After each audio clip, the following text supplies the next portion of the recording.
नमस्कार, आप देख रहे हैं हिंदुस्तान सीबी न्यूज और मैं हूं आपके साथ चोप सिंह सक्सेना और बात करते हैं इस वक्त की बड़ी खबर। राजनगरी आगरा जनपद से जुड़ी समस्याओं या जन अपेक्षाओं को लेकर सिविल सोसाइटी ऑफ आगरा ने आगरा का एजेंडा जारी किया है।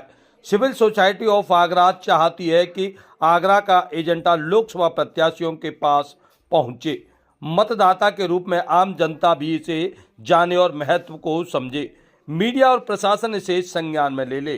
सिविल सोसाइटी ऑफ आगरा का प्रयास था कि आगरा का एजेंडा नागरिकों के बीच चर्चा में आए और उसके लिए नगर निगम आगरा को कुछ चौराहों पर होर्डिंग लगवाने जाने की अनुमति दिए जाने का भी उन्होंने प्रावधान किया है, किंतु आवेदन पर अनुमति जारी होती उससे पहले ही 18वीं लोकसभा निर्वाचन की अधिसूचना जारी हो गई। अब इस एजेंडे को प्रेस, मीडिया, सोशल मीडिया के माध्यम से जनता के बीच ले जा रहे हैं। आगरा से संबंधित उन प्रवासियों के समक्ष भी ले जाएंगे जो किसी भी प्रवासी मतदाता के रूप में मतदान करेंगे, जिसमें प्रमुख रूप से समस्या है पानी संबंधी समस्या और वहीं आगरा में पानी की उपलब्धता और भूमिगत जल स्तर हिमालय के मलेशिया को लेकर, साथ ही साथ जल निगम की मूल योजनाओं के अनुसार गंगा जल का प्रयोग सीधे आपूर्ति के साथ हो, साथ ही साथ एयरपोर्टिंग शिफ्टिंग का भी है और वायुसेना परिसर का भी है और अनेक प्रकार के इसके साथ साथ यमुना तटीय गांव मांगरोल गुर्जर छिन्नरा विकास खंड का भी है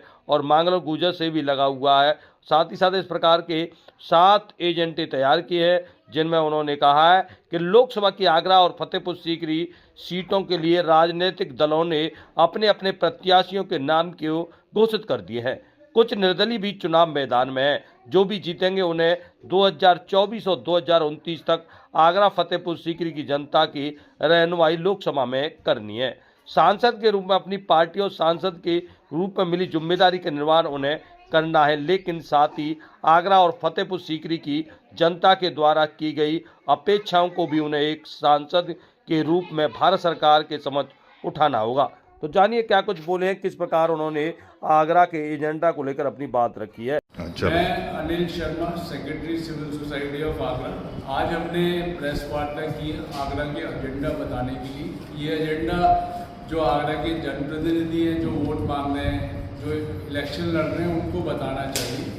हमने 4 मुद्दे हमने रखे हैं। पहला मुद्दा पानी का है, क्योंकि बेंगलोर की स्थिति अगर हम देख ही रहे, आगरा की 2 नदियां हैं, खारी और उटंगन, जिसमें पानी करौली की पहाड़ियों से आता है, जिस पानी को रोक दिया गया है। वो पानी हम चाहते हैं कि जो उम्मीदवार जीते वो इस पानी के सोल्यूशन पे कार्य करें। दूसरा जो सबसे पुराना मुद्दा है हमारा 2016 से, वो एयरपोर्ट शिफ्टिंग का है। यूपी गवर्नमेंट ने सारी चीज़ों को ऑर्गेनाइज कर दिया। अब सेंट्रल गवर्नमेंट को, एयरपोर्ट अथॉरिटी को अपना कार्य शुरू करना है। उन्होंने टेंडर भी किया था, लेकिन अभी तक हमको किसी को नहीं पता कि टेंडर में क्या किया। और जो उसके बाद हमने जो मुद्दा रखा है वो सनातनी जो पॉइंट्स हैं आगरा के अंदर, जैसे मैं कहना चाहूँगा कि वेद व्यास जी का जो मंदिर है उस पर टूरिज़्म पॉइंट से सारे साइनेज वगैरह बनाए जाए। और चौथा और अहम मुद्दा ये है कि जो आगरा के पार्क हैं उनमें से टिकट हटा दिया जाए। धन्यवाद। उन्होंने क्या बोलते हैं इन्विटेशंस भी मांगे थे कि कौन कंस्ट्रक्शन के लिए आएगा, लेकिन अभी तक कोई उस पर क्लैरिटी नहीं है। वो कब से बनना शुरू होगा, कोई इन्फॉर्मेशन नहीं है एयरपोर्ट अथॉरिटी से। वो सबसे बड़ा मुद्दा होना चाहिए जो जनप्रतिनिधि चुन के जाएंगे इस बार, क्योंकि एयरपोर्ट बनना बहुत ज़रूरी है। तीसरा हम ये कहते हैं कि जो सनातन इम्पोर्टेंस की जो जगह है, जैसे वेद व्यास जी का मंदिर है, उसमें और बाकी की और जगह जितनी भी हैं उनमें सब साइनेज और टूरिज्म प्रमोशन उसमें होना चाहिए। और चौथा हम मेन मुद्दा मानते हैं जो आगरा के पार्क हैं जिन पर टिकट लगाया गया वो टिकट ना लगाया गया।